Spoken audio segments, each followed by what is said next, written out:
భూమాతకి చెప్పాను కదా. తర్వాత భూమాతకి నమస్కారం చేసి, సూర్యుడికి నమస్కారం చేసి, వెనక్కి నమస్కారం. వెనక్కి నమస్కారం ఎవరికి చేస్తున్నారు? వెనక తల్లికి తండ్రికి చేశారు, గురువుకి చేశారు, సూర్యుడికి చేశారు. కిందకి ఆంచి ఎవరికి చేశారు? భూమాతకి చేశారు. మరి వెనక్కి ఎవరికి చేస్తున్నారు?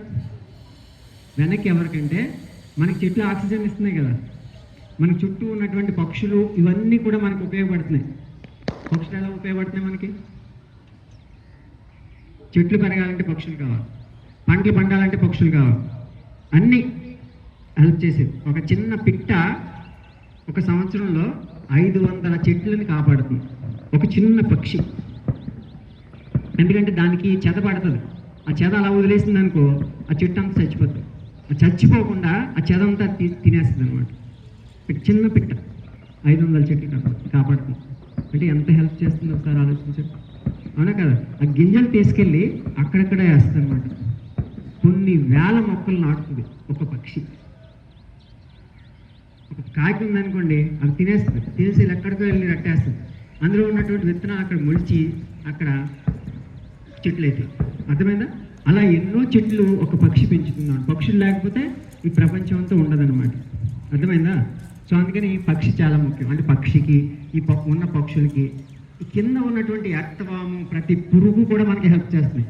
ఒక మనిషి మాత్రమే దరిద్రుడు, అన్నిటినీ నాశనం చేస్తున్నాడు, చంపుతున్నాడు. ప్లాస్టిక్ వాడి నాశనం చేసేస్తున్నాడు భూమిని, భూమాతని సర్వనాశనం చేస్తున్నాడు. మనం చదువుల పేర్లు చెప్పుకొని ఇలా ఈ రకరకాలైనటువంటి వేషాలు వేస్తున్నాం. బుక్స్ కూడా మనం వేస్ట్ చేయకూడదు. ప్రతి కాగితం చెట్టుతోటి వచ్చింది. అర్థమైంది? ఎక్కడి నుంచి తయారవుతుంది? అందుకని ప్రతి కాగితం ఇంపార్టెంట్. మేము పుస్తకాలు ఎలా తయారు చేసుకోవాలో తెలుసా? చిత్తు కాగితాలు ఎక్కడైనా దొరికితే వాటిని తీసుకొని ఒక సైడ్ ఉంటే కనుక వాటిని అన్నీ తీసుకొని అన్నింటినీ కూడా క్లీన్ చేసి శుభ్రంగా ఒక బుక్ కింద తయారు చేసుకుని దాన్ని కుట్టుకునేవాడు. దాన్ని మ్యాథమెటిక్స్ రఫ్ బుక్ చేసుకునేవాడు. బుక్స్ ఏం చేస్తున్నారు మీరు?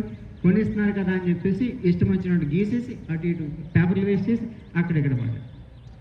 ఎన్ని పుస్తకాలు వేస్ట్ చేస్తున్నారు ఆలోచించండి. ఎన్ని ప్లాస్టిక్లు వేస్ట్ చేస్తున్నారు. సో కాబట్టి మనం బాధ్యతాయుతమైనటువంటి పౌరులుగా తయారు కావడం కోసం మొదటిగా చేసే పని ఏంటంటే, మనం ఏ విధంగానూ కూడా భూమాతకి కానీ ఇతర జీవరాశులు కానీ నష్టం చేయకూడదు. అందుకని ఈ నమస్కారం చేసేది. చెట్లకు నష్టం చేయకూడదు. అందుకని మనం ఏం చేయాలి? మనం చేయాల్సిన పని ఏంటంటే, మనం వాళ్ళకి ఏం తిండి పెట్టకపోయినా పర్వాలేదు, కానీ నష్టం మాత్రం చేయకూడదు. కురుకురే ప్యాకెట్ తింటే నువ్వు చేస్తావో ఆ ప్యాకెట్ వెళ్ళి భూమిలో ఉన్నటువంటి ఆ పురుగుల్ని చంపుతారు. అంటే నువ్వు చేస్తున్నావు, పురుగుల్ని చంపుతున్నావు, నీ క్యాన్సర్ తెచ్చుకుంటున్నావు. అంటే ఏంటి? జంక్ ఫుడ్లు అన్నీ తిని ఏం చేస్తున్నారు? నాశనం చేస్తున్నారు. అవునా కదా? కాబట్టి జంక్ ఫుడ్ తినడం అనేటువంటిది మహాపాపము అంటున్నారు. ఎందుకు? నువ్వు ప్యాకెట్లో వస్తుంది, అక్కడి నుంచో ఫ్యాక్టరీలో తయారవుతుంది. ఆ ఫ్యాక్టరీ పొల్యూషన్ ఇస్తుంది. అక్కడి నుంచి ప్లాస్టిక్ వస్తుంది. ఆ ప్లాస్టిక్ తీసుకెళ్ళి అక్కడ వేస్తున్నావు. దాంట్లో షుగర్ ఉంటుంది. ఆ షుగర్లో కెమికల్స్ ఉంటాయి. ఆ కెమికల్స్ వెళ్ళి బాడీలో వ్యాధిని క్రియేట్ చేస్తున్నాయి. నీ నాలుగు మాత్రం టేస్ట్గా ఉంటుందని చెప్పి తింటున్నావు. నాలుగు టేస్ట్ కోసం ఇన్ని పాపాలు చేస్తావా? ఆ నాలుగుని కంట్రోల్ చేసుకునే శక్తిని ఇచ్చేది యోగ సాధన. ఇప్పుడు అర్థమైంది మీకు యోగా ఎందుకు చేయాలో? నీకు పుణ్యం చేయాలన్నా, గొప్ప వ్యక్తి కావాలన్నా, మనిషిగా బ్రతకాలన్నా యోగ సాధన చేయాల్సిందే. చేయకపోతే నువ్వు మనిషిగా బ్రతకలేవు. ఎందుకంటే ఇంద్రియాలు నిన్ను నిలబడినవు. నాలుగే చాలా కష్టం. నాలుగుని ఏమైనా కంట్రోల్ చేయగలరా? అందరూ ఐస్ క్రీమ్ తింటుంటే నువ్వు తినకుండా ఉండగలరా?